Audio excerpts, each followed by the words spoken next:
রাত পোহালেই মহরম। তার আগে মুর্শিদাবাদ জেলায় ঐতিহাসিক নিজামত ইমামবাড়ায় শেষ মুহূর্তের অপেক্ষা। বছরে মাত্র 9 দিন সাধারণের জন্য খুলে দেওয়া হয় ভারতের সর্ববৃহৎ এই ইমামবাড়া নিজামত ইমামবাড়া। মহরমের আগে বৃহস্পতিবার ছিল এই বছরের মতো শেষ দিন। শুক্রবার সকালে এই ইমামবাড়া থেকেই রওনা দেবে মহরমের জুলুস, সঙ্গে ঘোড়া দুলদুল। যেটা হচ্ছে ধর্মস্থান জায়গা, এটা এখানে যেটা মানসিক করে সেটাও সফল হয়। এটা হচ্ছে এখানে হজরত মোহাম্মদের হাতের লেখা কোরআন শরীফ আছে, আর হচ্ছে আপনার এখানে ইমাম হোসেন হাসেনের হাতের পায়ের ছাপ আছে, আর আলাম পাঞ্জা তাজিয়া এইসবগুলো আছে। এটা হচ্ছে বছরে এই কারণেই 10টা দিন খোলা থাকে, 9টা দিন। এই তাজিয়াগুনা হচ্ছে আপনার চক বাজার আপনার কোঠি থেকে আসে, তারপরে দক্ষিণ গেট স্টেট থেকে আসে, তারপরে ইমামবাড়ি থেকে বেরিয়ে হচ্ছে আপনার 10 দিনের মাথায় এটা আপনার পীরতলা আছে, ওখানে পীরতলার ওখানটায় করে এই তাজিয়াগুনা ঠান্ডা হয়, যেটা হচ্ছে কারবালা বলা হয় ওই জায়গাটায়। বর্তমানের এই নিজামত ইমামবাড়াটি 1847 খ্রিস্টাব্দে নবাব মনসুর আলী খান নির্মাণ করেছিলেন। যদিও আদি ইমামবাড়াটি 1740 সালে তৈরি করেছিলেন সিরাজ উদ্দৌলা।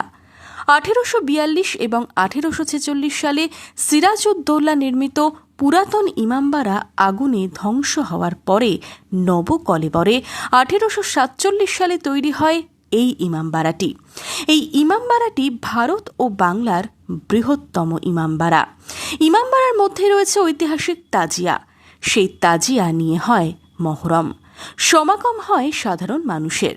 মহরমের আগে ইমামবাড়াতেও ভিড় করেন অনেকে।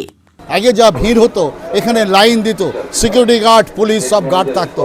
এখন হয়তো আর্থিক অবস্থা ভালো না, সেজন্য এখন ট্যুরিস্ট এবং এই যারা মহরমের জন্য আসেন তারা খুব কম। মহরমের আগে মহরমকে ঘিরে সাম্প্রদায়িক সম্প্রীতির ঐতিহ্যের কথাই মনে করাচ্ছেন ছোটে নবাব সৈয়দ রেজা আলী মির্জা। এই যে আমরা যে মুম্বাইটা আছে, সে আমার মায়ের জ্ঞান ভালো করে গেছেন। এখানে কোনো বিবেকে নেই, কোনো সময় আমার মধ্যে কোনো গণ্ডগোল হয়েছে না।